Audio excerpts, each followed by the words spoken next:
It's live from Paris now is Jude Finisterra. He's a spokesman for Dow Chemicals, which took over Union Carbide. Good morning to you. A day of commemoration in Bhopal. Do you now accept responsibility for what happened? Steve, yes. Today is a great day for all of us at Dow, and I think for millions of people around the world as well. It's 20 years since the disaster, and today I'm very, very happy to announce that for the first time, Dow is accepting full responsibility for the Bhopal catastrophe.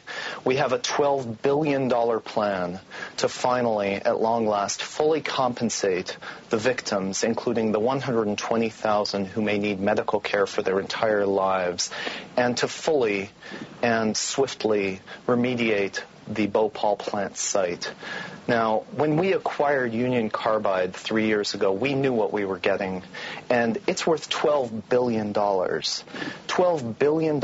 We have resolved to liquidate Union Carbide, this nightmare for the world and this headache for Dow, and use the $12 billion to provide more than $500 per victim, which is all that they've seen, a maximum of just about $500 per victim. It is not plenty good for an Indian, as one of our spokespersons unfortunately said a couple of years ago. In fact, it pays for 1 year of medical care. We will adequately compensate the victims. Furthermore, we will perform a full and complete remediation of the Bhopal site, which, as you mentioned, has not been cleaned up. When Union Carbide abandoned the site 20 years ago, or 16 years ago, they left tons of toxic waste, which the site continues to be used as a playground by children. Water continues to be drunk from the groundwater underneath.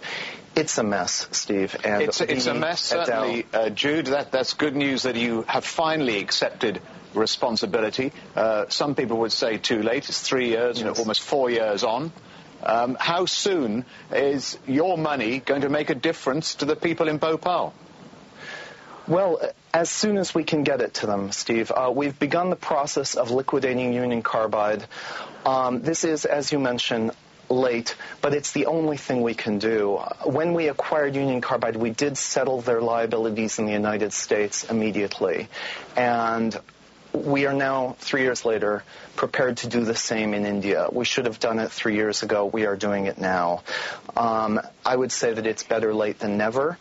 And I would also like to say that this is no small matter, Steve. This is the first time in history that a publicly owned company of anything near the size of Dow has performed an action which is significantly against its bottom line simply because it's the right thing to do.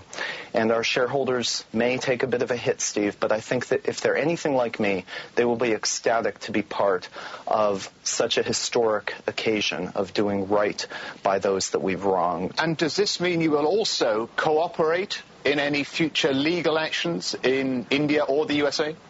Absolutely, Steve. One of our non-financial commitments is to press the United States government to finally extradite Warren Anderson, who fled India after being arrested in 1984. He posted $2,000 bail on multiple homicide charges and fled India promptly.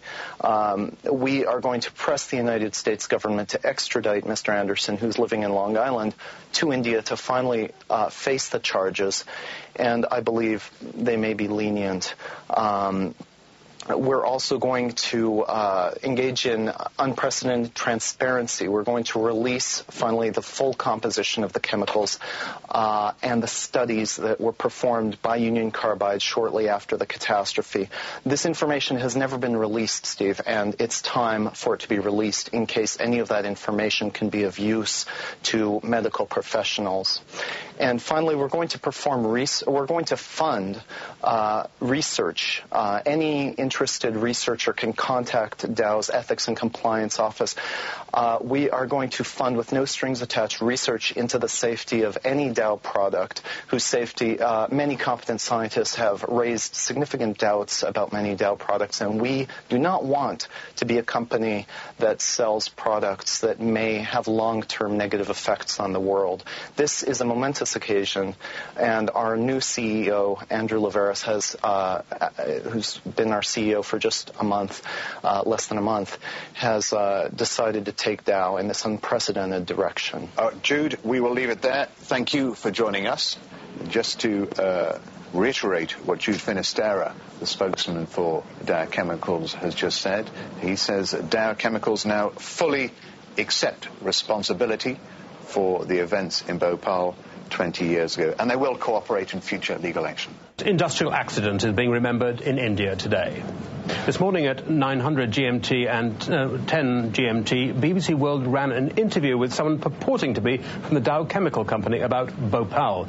This interview was inaccurate and part of a deception. The person interviewed didn't represent the company. We want to make clear that the information he gave was entirely inaccurate. We apologise to Dow and to anyone who watched the interview who may have been misled by it.